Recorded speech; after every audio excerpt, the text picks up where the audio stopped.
it's gonna be Eve because I think Malaysia, they are targeting this Kaja as the first pick for Malaysia. Will Philippines let it go?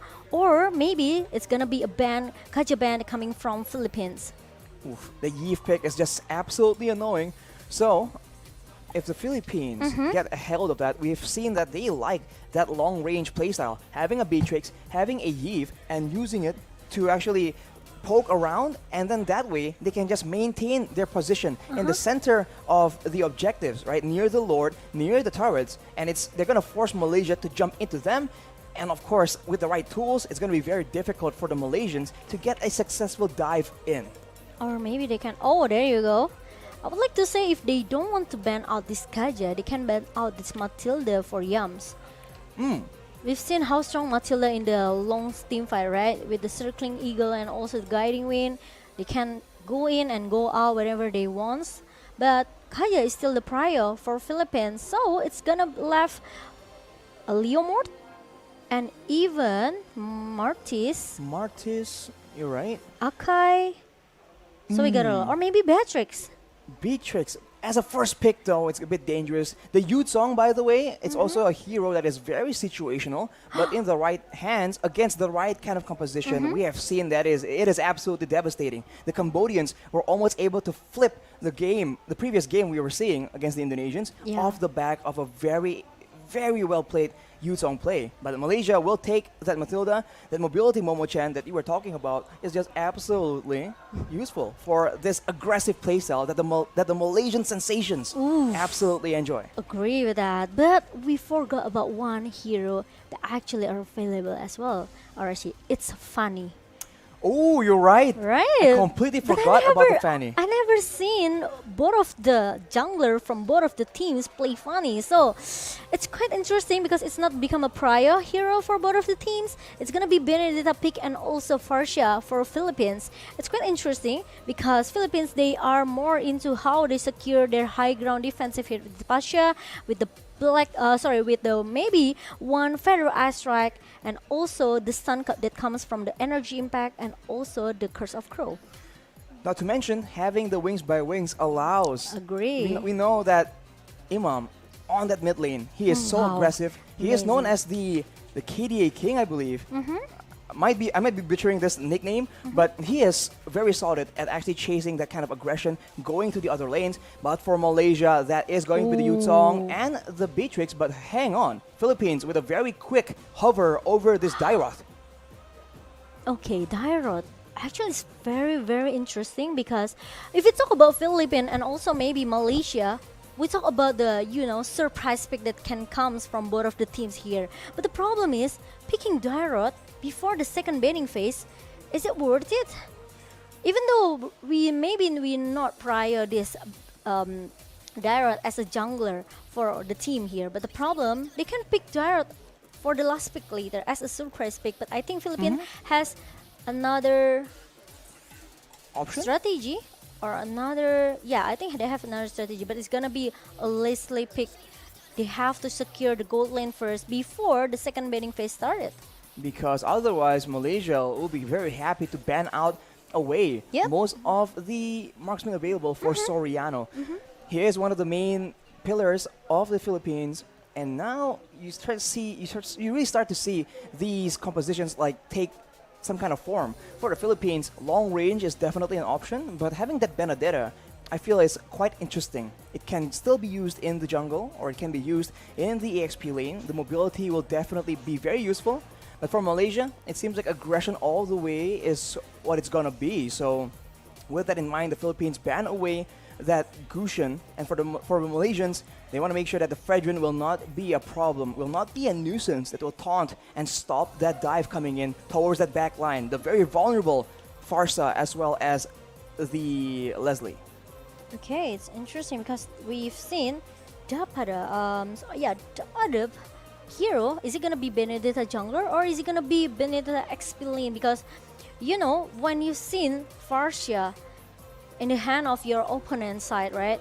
You have to pick at least one hero that can goes into the backline here, which is Malaysia already secured their Yuzong. But moving into the second banning phase here, we won't see Gashan and also Leomort, and also there's no Freden, or maybe Malaysia they can ban out that Paquito just in case this Benedetta goes into the hand of Del Rosario. Banning away some crowd control, but whoa, that is the option they go for. Banning away the Estes, that is some respect going in from Malaysia so far. There is a lot of damage, but maybe not quite enough to burst through the blessing of the Moon Goddess. So, with Estes out of the picture, the Philippines will need to secure something else to guarantee the safety of their back line. It will be the Lolita, it seems. Numenon Blast can be used as a deterrent, except if Malaysia can stop the channel, and that can spell doom for the Philippines roster. Yeah, it can be a counter for Batrix Nibiru's patient as well, right? So the Guardian Bulwark from Lolita is very, very useful and effective to counter all of the range damage that Malaysia has right now, with Akai as the jungler for Malaysia in the hand of Chiku, guys. All of the objective can be completed got by Chiku guys here. Meanwhile, there's gonna be the last pick comes from Malaysia, which is we need one more tanky hero or maybe another support here just in case this Matilda goes into the roamer position, right? So they need one magic damage here from Malaysia. Is it gonna be Kagura, or maybe they wanna go for the for Lilia as the burst damage in the early here? Kagura seems gonna be a solid pick for Malaysia. We haven't seen the Kagura that often.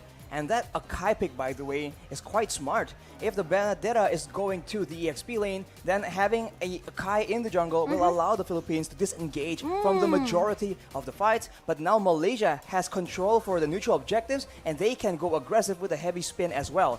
The Philippines are hovering over the Barretts, but will that be enough? Usually, the slow mobility means that he will require a lot of assistance if he wants to be active in that early game.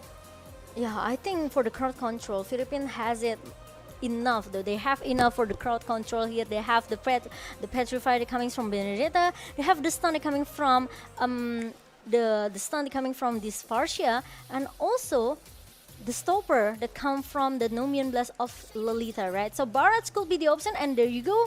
It's gonna be a solid draft ban and pick from both of the teams, looking very strong. But we will see how about the initiation that comes from this both of the teams, and who will take the game number one. But how about you, RSC? You seems that you have some vision about the draft pick, because I heard that from the second match just now you came from the future. I came from the future, and Future Man here thinks that the Malaysians, they have a lot more options to play around with. We saw what that means when we saw the Indonesians go to a very close game with the Cambodians, right? The longer the game goes, the more options you have, it's just better because now you can feint around and just confuse your opponents. I feel like the Philippines, it's a solid composition, but it's not nearly as flexible. Whereas for Malaysia, right now, they have a lot of tools and they have a lot of ways to just confuse you, right? Are they going to engage with the Yin Yang Overturn? Are they going to go with the Circling Eagle? Are they going to go with the Black Dragon Form, the Petrify, Furious Dive? Or are they going to go with everything else that they have? Yep.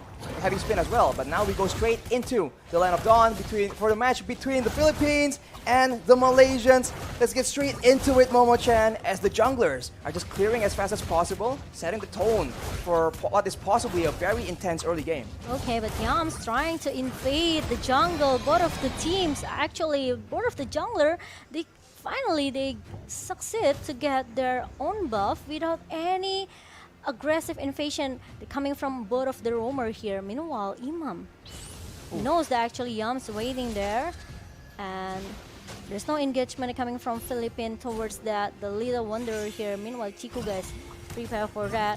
One more level to get the level 4 from both of the jungler and Moon. Tries to have to clear the minion as soon as possible.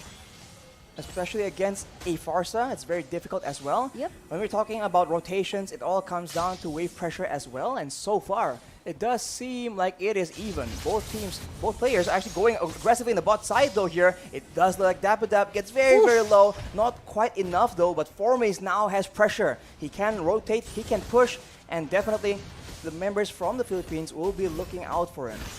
Yeah, agree. Now, I think if we talk about the line management here, we know how smart Philippines try to play more objective here. With the passive play style coming from Philippines, I think it's gonna be an advantage as well for Malaysia if they want try to force the team fight. Because Chiku, guys, he already has that heavy spin. He can go for the initiation anytime that he wants, and Momo maybe, or even Moon can try to follow up the heavy spin. Ooh, trading here coming in from Soriano though. Very aggressive. And Momo is out-traded, but in the bottom side, that'll get secured by Del Rosario. And that will be a small victory for the Philippines. No kills just yet, but the Feather Airstrike is being used in the bottom side. Formace is safe from all that pressure, but the Philippines showing some aggression right here, wanting to take control and take the initiative in the early game. It's interesting because Chiku, he didn't use that retribution on the turtle, so it will let the Philippines can secure the turtle objective right now. And let's see, Formace trying to chase Dapadap away. Meanwhile, it's not gonna be a solid, or maybe they don't want to force the skirmish at the bottom lane. Chico, guys, with the heavy spin used defensively. Numenong Glass being charged up by Villa Luna. It does land onto Moon, and that will be followed up by a stun, but everything else is being poured out. Feather Airstrike will be able to almost secure the kill, but the flicker is being used very defensively, and the Malaysians are on the lookout. It seems like the Philippines are not done just yet, though. Del Rosario is walking up to the purple buff. Most of the ultimates from the side of the Philippines have been used right here, so it's a dangerous situation. The retribution comes in, and it does seem like Chiku was able to secure its own buff. There was an intense exchange off the back of aggression of the Philippines yet again. Yeah, I just feel that now Philippines is going back into their, old Philippines playstyle here, playing a bit aggressive, trying to invade into the opening jungler, but they have to be careful because Del Rosario needs to find that passive. He needs to be a big guy to give more damage towards Malaysia. So it's not easy for Del Rosario as well. If he wants to really to make some initiation, all the Philippines really need to follow up very fast. For sure. I mean, right now, it does seem like the Philippines are aggressing, and that is not what the Malaysians want. Right here in the late game with a Leslie, with a Farsa, that's a lot of damage they're facing. So the early game is where they're supposed to get a bit of an advantage. Maybe in the mid game, they're going to ramp it up. In the bottom side, though, it's non-stop action between Formace and Dapadap, just trading it out. The turtle is being contested, though, in the mid side. Moon and Iman just trading out skills. Yineng Overturn is being used, and Iman is taken very low. It won't be enough, though, as Dapadap and Villa Luna makes the play. That will be the stun located onto Moon, and that is first blood taken by Dapadap coming in from the XP lane.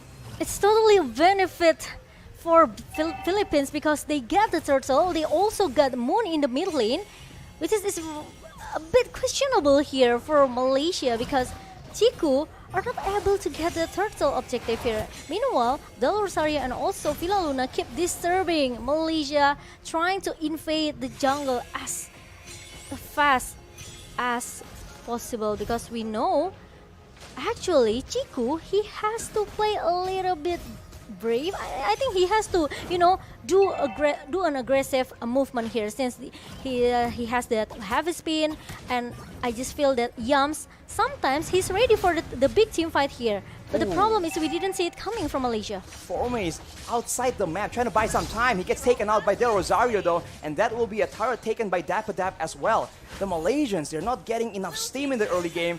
Right here, with that Akai pick, they are not able to secure any mutual objectives, and Imam will be the main target here, but he wings by wings us away, and Dapadap comes in with the Electro Final Blow. Moon is now the main target.